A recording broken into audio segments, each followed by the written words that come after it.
This is a story where either you know about the person involved or you have no clue who it is. But it is a very interesting story in relation to the Me Too movement and various accusations of sexual misconduct.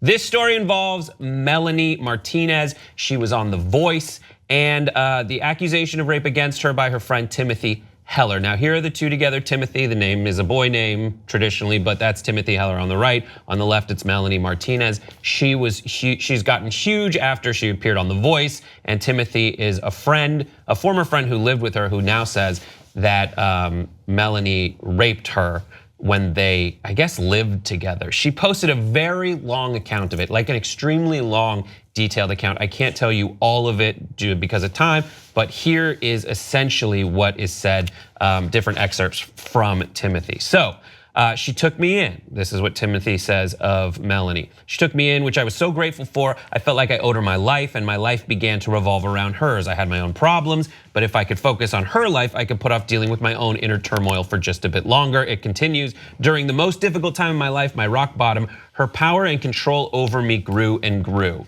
I was silenced. While being open about how much I needed help, I was made to feel guilty. I had to apologize for having an extreme panic attack where I thought I was going to die because it ruined her night.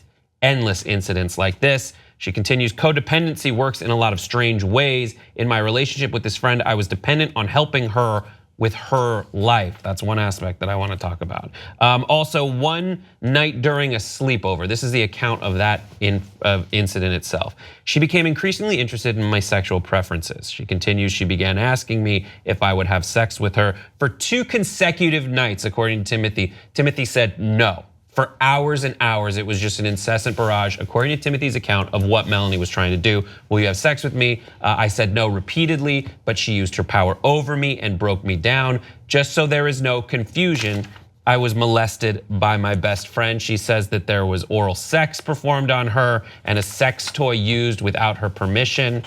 She says, and this is her last statement I'm gonna read before we open up the conversation. I didn't scream at her, I didn't force her off me, 1, because I loved her, 2, because I just wanted it to be all over. We never talked about this night ever again. So this is out there. What's your reaction to seeing this very detailed account? Did you know, first of all, who these people were? I knew who Melanie Martinez was. I knew a little bit about her music. I had never heard of Timothy before, but I saw this trending on social media, as I'm sure a lot of people did, whether it was like hashtag Melanie is over or like I stand with Timothy. So I went and I read the full account from Timothy, and I think it's also important to note that Timothy retweeted a girl named Madeline at Maddie Karina, who says also something similar, not rape, happened with me and Mel. She begged me over and over again to sleep with her, and I finally gave in. She wore me down. I said yes. But it was not the same with Timothy. I will support at Timothy Heller till the end. This was in response to a question from a fan that said, you used to be friends with Melanie. What are your thoughts? So from doing a little bit of research, you will find that it seems that there are other people in her life that were in Melanie's life at one point in time that are coming forward with similar accounts of abuse and manipulation. And that Timothy's story is just like, is really harrowing. But of course, you really want to stand with the people that are coming forward and sharing these really difficult stories. So what? Yeah, and you read it too. What do you think as you're going through it? It's so complex. It is, and it's really, really sad. And the part that struck me the most was that Timothy had said that she had, kind of casually joked about it with other people, just trying to laugh it off, trying to just like get this off of her shoulders. And people in her life were like, no, that's not okay. Like that's not okay for somebody to do this to you or to touch you in this way. And so I think that for a long time she really battled, because obviously she still loves Melanie and she cares for her a lot. Yeah. So that part, it's just like she struggled for so long to like, should I tell my account? I don't want to ruin her life. I don't want her fans to hate her. So I'm really glad that she did choose to do that, because it is such an honest account, and I'm sure that there are other people who feel the same way. Like, how should I go about telling people about my story? Still, obviously, Melanie has power over her if she's saying, I don't want to ruin Melanie's life. So the power over it. That's what's so like. As I'm reading this, I'm like, get out! Like I'm watching a horror movie. Get out of the building. Stop, just leave. Get yourself out of that situation. And the thing I struggle with the most is when she says stuff like, she broke me down, she has all this power over me. at what point do I, like, it is wrong. I wanna say blanket statement, like you can't do this. You can't, if you're Melanie, you can't do stuff like this. I don't doubt that this is what played out.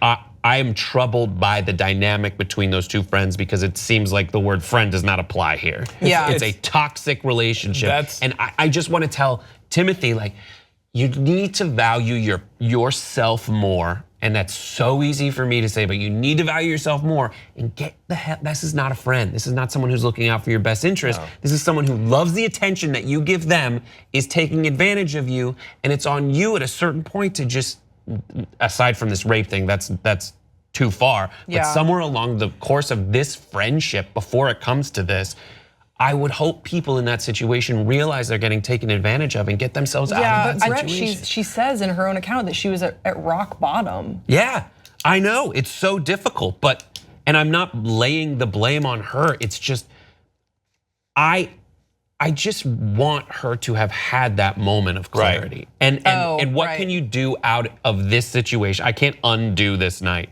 but I can reach out to people who are in similar situations as my focus to say, like, if you find yourself in this relationship, in a friendship where someone is apparently using you because you're so doting on them to get away from your own problems, like, you have to get yourself out of that situation. And it's so easy for me to say, but I think it's the discussion with Timothy and Melanie that Timothy needs to get help.